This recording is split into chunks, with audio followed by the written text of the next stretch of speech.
What's going on? Welcome to this review video of Subaru's premium sound system offering made by Harman Kardon.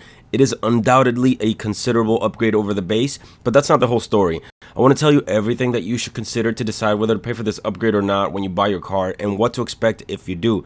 Harman Kardon sound systems can be found in car models of many different manufacturers, so most of this info will apply in general. If you've experienced a premium factory sound system in your car, be it a Bose, a Harman Kardon, or another, I'd love to hear your opinion in the comments section. Let's get to it. The actual Harman Kardon components of the system are all of the speakers and the amplifier as seen here under the passenger seat of my Ascent. Now, the number of speakers and placement will depend on the Subaru model that you get, and not all models will have a subwoofer. On paper, the Ascent package is advertised as having 14 speakers. On the front dash, you'll find a left, a center, and a right speaker. You'll find one on each of the front doors, and you will also find one on each of the rear doors. There's an additional speaker on each side of the third row, and in the trunk area, you will find a subwoofer. Now, if you kept track, that's only 10 speakers, so why are they advertising 14? I think it's a bit disingenuous, but coaxial speakers are being advertised as 2. Now, this right here is a coaxial speaker, and that just means that the speaker itself has more than one driver. So in the case of this speaker, we have the woofer, which is one driver, and then the tweeter within it reproduces the high frequencies, that's another driver. So they're calling something like this 2 speakers, which is technically not incorrect, but it's just a little misleading if you're just reading it on paper. So what you see in brochures at the dealer may not necessarily match reality when you go and check out the car on a test drive.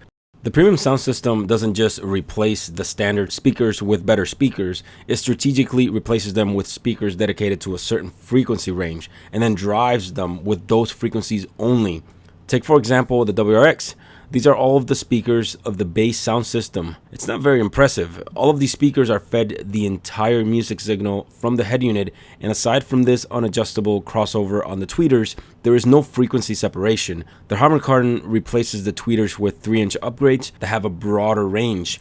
The front door speakers get replaced with 6.5-inch mid-woofers, which are better capable of reproducing that mid-bass that's so important for good sounding music. The rear door speakers get smaller coaxials with built-in tweeters to add some highs and definition to the system. And of course, an 8-inch subwoofer is added to reproduce all of the low frequencies that would likely damage the rest of the speakers. The system is then driven by a DSP amplifier, which converts the analog audio from the head unit to a digital signal, and that allows for the perfect tuning of the system based on the acoustic properties of the car.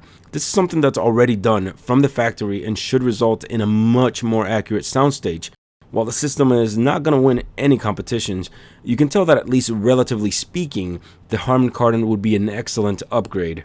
While not always, premium sound systems like the Harman Kardon are often wrapped in an upgrade package, so it's not the only consideration. In my 2019 Ascent, I got an optional package which not only added the Harman Kardon sound system, but also the panoramic sunroof, a larger screen, navigation, and a cargo area cover. Now, the retail for that particular technology package, as Subaru calls it, was $2,950, which is quite a lot, and if you finance it into a loan, it will end up being even more after you account for interest.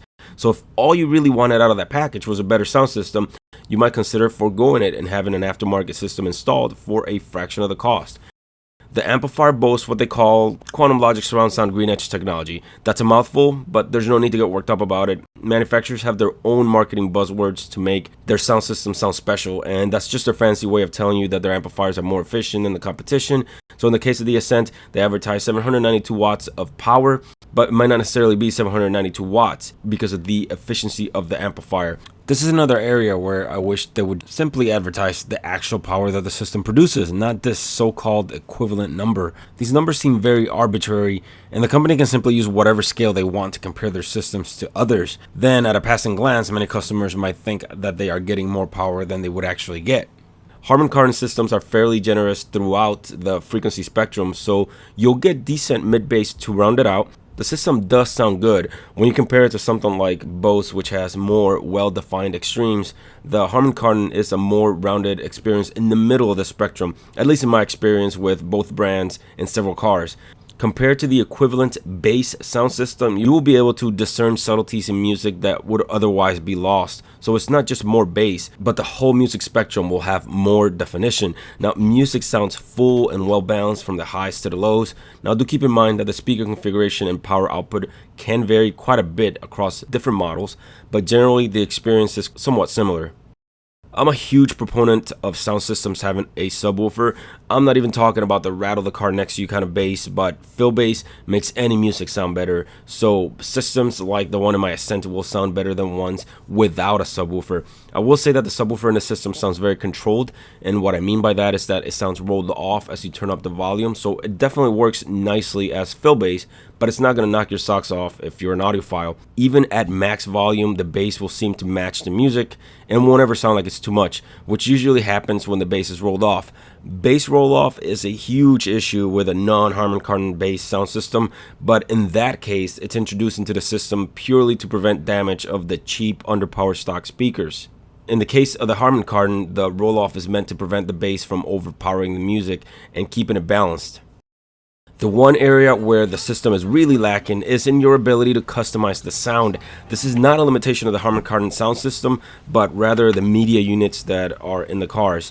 It would be great if they included a proper equalizer with at least 7 bands and the ability to have presets for different types of music. Instead, your equalizer options are limited to lows, mids, and highs.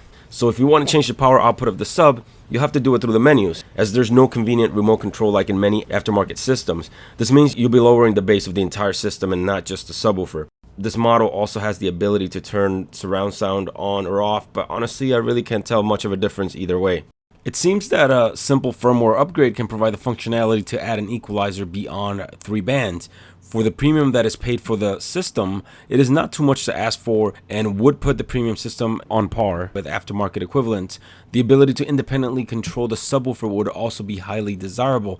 There are ways to accomplish this after the fact, but we shouldn't have to worry about that after paying top dollar for these systems. A simple Pro option within the head unit's menu can unlock all of these features while leaving the simple interfaces for those who prefer a hands-off approach.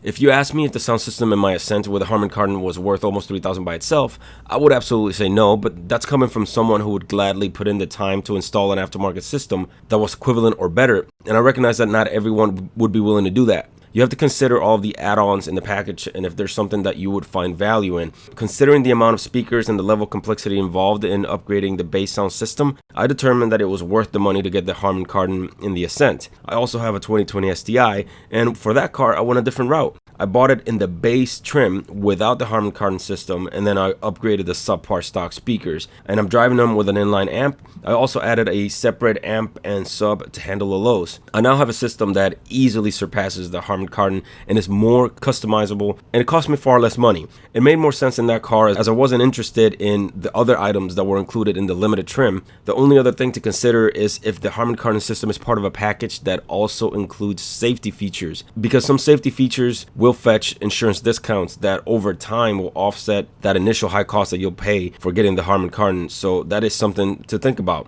The Harman Kardon system can be modified if it turns out to not be enough in the long run. Using an active line-out converter like the LC7i, which has 3 input channels that accept up to 400 watts of speaker level signal, you can easily add your own subwoofer and amplifier to suit your taste. Upgrading the head unit, while not impossible, does turn out to be more challenging in cars with upgraded premium sound systems. So if your intention is to upgrade the head unit, it might be worth foregoing the Harman Kardon system to begin with. For most people, getting the Harman Kardon usually means that they're happy with the sound and that they do not intend to upgrade it. But of course, there are those who may buy a car used with Harman Kardon already installed, and you may wish to upgrade it in the future. The Harman Kardon system is a huge improvement over the bass sound system in all Subaru models. The sound it produces is very clean with an adequate amount of mid-bass and clearly defined highs.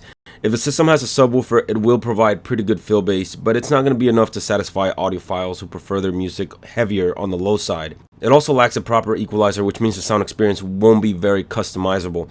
For the premium that you would pay for the Subaru Harman Kardon, you can have a substantially better aftermarket sound system installed, but you have to have the desire and be somewhat handy to do the work required. If you're not interested in aftermarket options, the Harman Kardon does provide a pleasant listening experience for most users, miles ahead of the non-Harman Kardon bass alternative. But remember that sound preference is highly subjective, so your mileage will vary, especially across different models with different acoustic properties.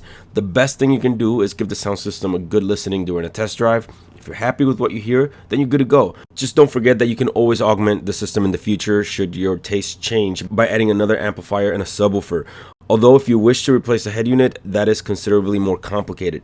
That's gonna do it for this video. If it was useful to you, don't forget to give it a like and consider subscribing for more content just like this. See you next video. Take care.